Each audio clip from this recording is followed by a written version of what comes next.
आपल्या मोठ्या समस्यांवर उपाय शोधण्यासाठी आपण नेहमी भविष्याचा विचार करतो. पण विचार करा, जर याचं उत्तर शतकांपूर्वीच मिळालं असेल तर? चला हेच समजून घेऊया. हे विश्लेषण आहे छत्रपती शिवाजी महाराजांबद्दल.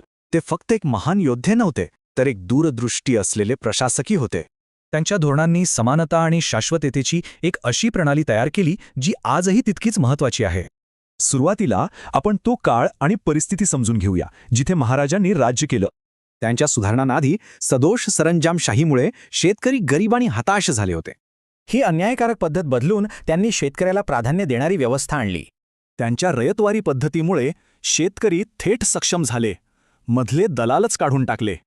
हेच त्यांच्या कृषी धोरणाचं मूळ होतं, जे त्यांच्याच शब्दांतून स्पष्ट होतं. न्याय आणि उत्पादकता वाढवण्यासाठी त्यांनी एक स्पष्ट 3 टप्प्यांची प्रक्रिया राबवली. या शास्त्रीय मोजणीमुळे शोषणाला वाव देणारी अनिश्चितता पूर्णपणे संपली. इतकंच नाही, तर शेतकऱ्यांना संकटातून वाचवण्यासाठी एक भक्कम कल्याणकारी व्यवस्थाही उभी केली. त्यांच्या पुढचं दुसरं मोठं आव्हान होतं पाणी, जे आजही आपल्यासमोर आहे.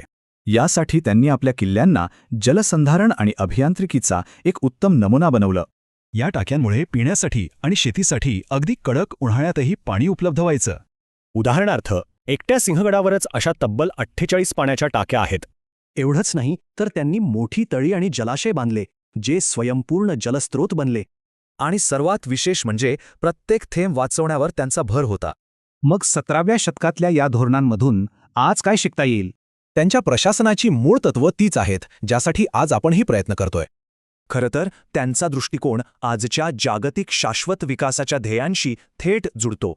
म्हणून हा ऐतिहासिक आदर्श आपल्यासमोर एक महत्त्वाचा प्रश्न उभा करतो.